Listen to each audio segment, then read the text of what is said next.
Another episode of the Fueling Station. My name is Ed Kammerer, along with my good friend Jonathan Stong. Good afternoon, friends. and together we are the Pod-troleum Guys. So, we're here in Las Vegas. It's the 2024 PEI NACS Show. We noticed that a lot of the manufacturers are focusing on the customer experience. They're launching products, they're launching programs, things to try and get customers coming back to their site. Obviously, repeat customers are good customers. You want people coming back and filling gas, buying gas, going to the store, buying products in there. So it's really important for that fueling experience to be positive. That's right. And honestly, on a personal level, one of the things I look for is not only great lighting, honestly, at a facility where I feel safe in a good environment, but something that is inviting to me.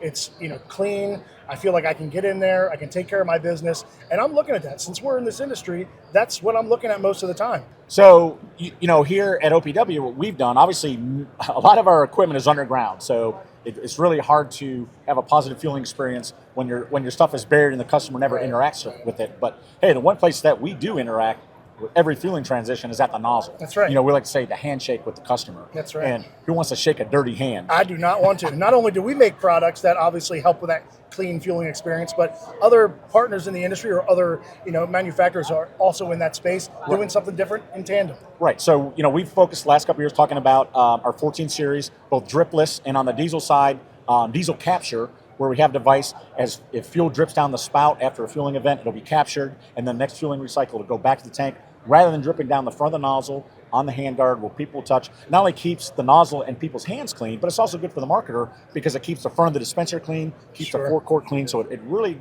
tries to promote a clean fueling environment. So talking about clean fueling environments, we thought this would be a great transition.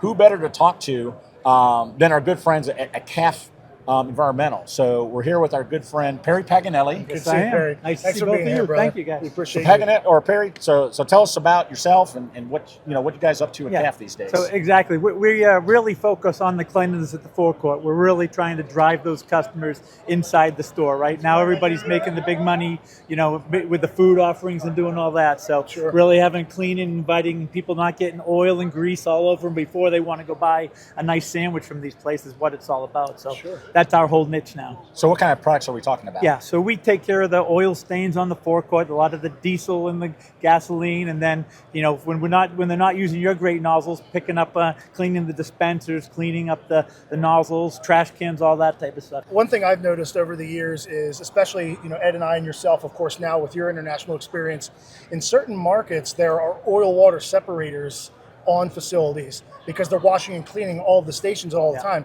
Well, that's not always the most environmentally conscious way to do things. It's wasteful for water. It creates a brackish situation. So, your products absorb it and then take it up. You just brush it off and everything is ready to rinse? A little bit different than that. So, yes, you're right about pressure.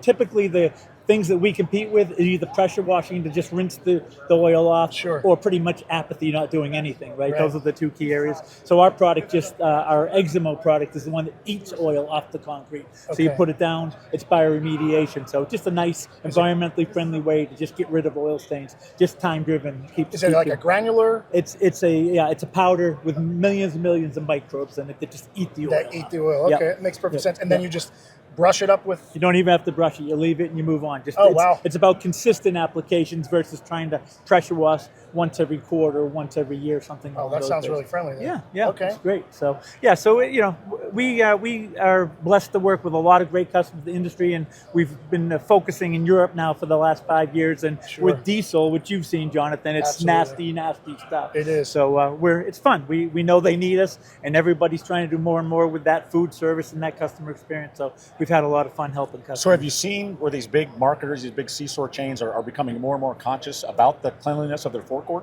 We are. They're slowly kind of adopting. We all know that a lot of our retail partners have many, many priorities, but people they intuitively know that cleanliness is important. All the scores tell you that customers care about cleanliness. I think I saw one come out in the NACS Show today that said 92% either are very important for cleanliness or highly important. So and then then 6% said no, cleanliness doesn't matter. So well, and if you have an inviting store, you're going to have a repeat customer. You're going to have people that feel comfortable going there, you know, on the way to school for their kids, on the way to work, or whatever they're doing. You know, we've seen traffic patterns that once you lose a customer because of a shutdown or because of lack of cleanliness at a station, it's 4 times as hard to get them back.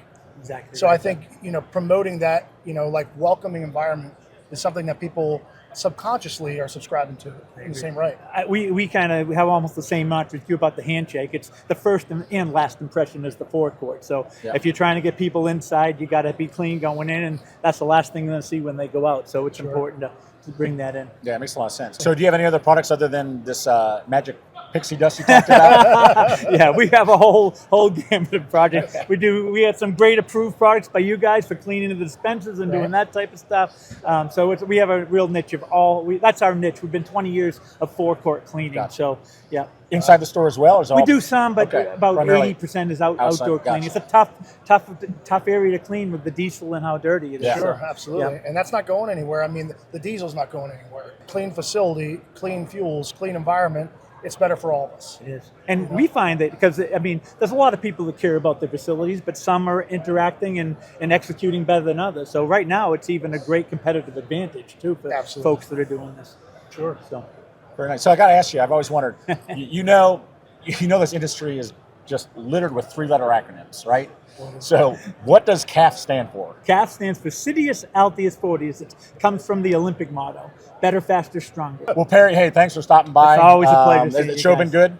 Yeah, been a good show. Very busy, slowing down a little bit, and we'll see what happens tomorrow. But it's been good. Our numbers are up. So I think I misspoke. I think I said CAF Environmental. I meant CAF Outdoor Cleaning. CAF Outdoor Cleaning. Okay. It used to be CAF Environmental, so you weren't missing out. Right on. We'll just say clean and fresh. How's that? I like that. We might have to take that. Now I owe you royalties. Hey, Perry, thanks a lot for stopping by. Thanks, guys. Have a great show. We appreciate it. Cheers.